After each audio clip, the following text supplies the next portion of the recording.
अब आगे देखिए, आपको यहाँ पे चित्र 7.4 में बाघ, चित्र 7.5 में जंगली भैंसे, चित्र 7.6 में बारहसिंगा, तो ये सारी चीज़ें आपको देखने को मिलती है। क्या इस वन में बाघ अभी भी पाए जाते हैं? मुझे उम्मीद है कि मैं बाघ देख सकता हूँ, ऐसा बुजो ने सोचा।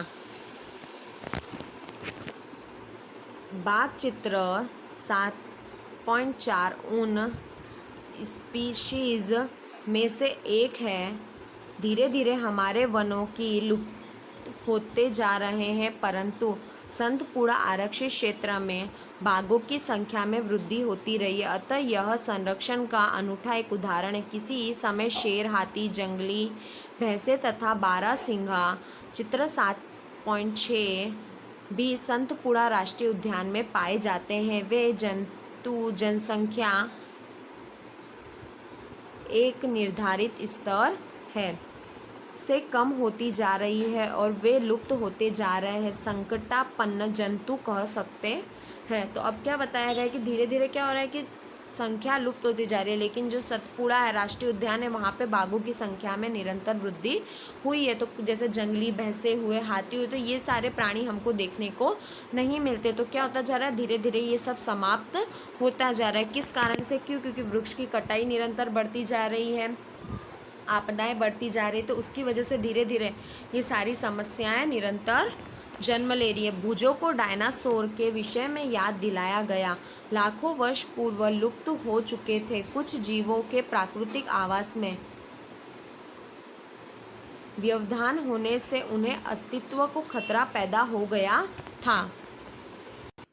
प्रोफेसर अहमद ने बताया कि पौधे और जंतुओं के संरक्षण क्षेत्र के उद्देश्य से सभी राष्ट्रीय उद्यान में कड़े नियम लागू किए गए हैं। मानवीय गतिविधियां जैसे चराना, अवैध शिकार, जानवरों को पकड़ना या क्या केवल बड़े जंतु को ही लिप्त होने का खतरा है, ऐसा पहली सोच रही है।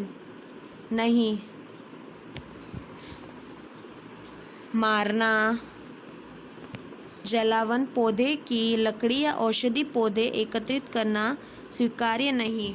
माधव जी पहली को बताते हैं कि बड़े जंतुओं की अपेक्षा छोटे प्राणियों की लुप्ति भी संभावना कहीं अधिक है।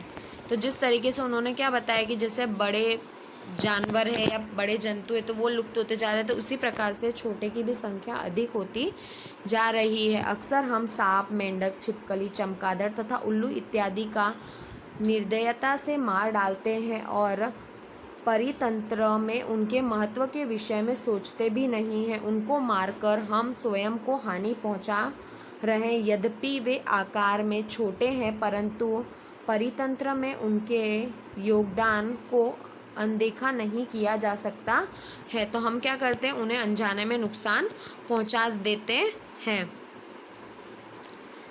चलिए, वे आहार जाल, आहार श्रृंखला के भाग हैं जिनके बारे में आप कक्षा 7 में पढ़ चुके हैं।